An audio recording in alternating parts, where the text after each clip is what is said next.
All right, today we're going to put on our detective hats and solve a really fascinating medical mystery. We've got a set of baffling clues, a hidden culprit, and a pretty complex investigation. So let's dive right in. So, our mystery, it all starts with a patient. And this patient comes in with this whole collection of symptoms that, when you first look at them, they seem to have, well, absolutely nothing in common. Just imagine you're the doctor, trying to connect these dots, right? You've got these really dangerous blood clots, like a DVT. Then on top of that, these killer migraines that just won't quit. You add in some really serious pregnancy complications, a weird, blotchy skin rash, vision problems, and this fatigue that's just, completely debilitating. I mean, it is a total puzzle. So, yeah, that's the million-dollar question, isn't it? What single problem could possibly be behind this seemingly random attack on the body? It sounds kind of impossible, right? Well, turns out there is an answer, and the culprit is hiding in plain sight, working its way through the body's entire network of, well, its highways and byways. And that culprit, it's called vasculitis. What it really boils down to is this. It's a whole group of diseases that all do one thing.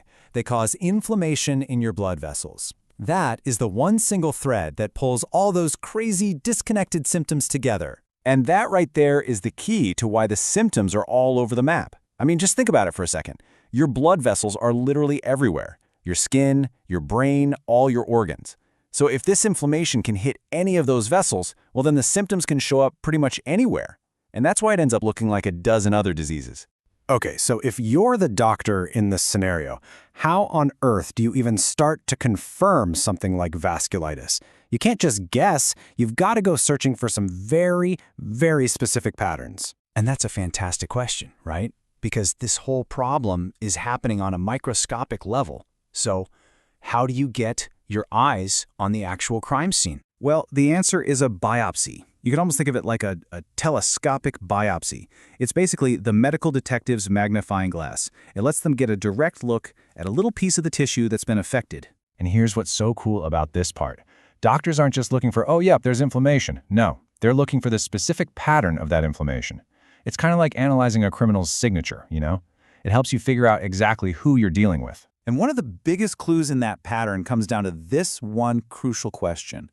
What size of blood vessel is under attack? Are we talking about the tiny little capillaries, the medium-sized arteries, or maybe both? The answer is absolutely key to nailing down which specific type of vasculitis you're up against. So to really see how this all works, let's check out a lineup of suspects, if you will, from this huge, varied family of vasculitis diseases. Okay, suspect number 1. This is a pretty serious one. It's called polyarteritis nodosa, or, PAN for short. So looking at that biopsy evidence, a doctor might figure out that PAN is a medium vessel vasculitis. Its MO, its signature move, is to restrict blood flow to vital organs. And it really likes to target the vessels that supply the gut and intestines, which, as you can imagine, can cause some really severe stomach problems. And let me tell you, identifying that pattern, it is literally a matter of life and death. Because if you don't treat it, PAN has a 1-year mortality rate of 50%. That's just staggering. Half of the patients might not make it a year if it isn't caught. All right, let's bring in another suspect. This one has a totally different profile. It's called leukocytoclastic vasculitis, or LCV.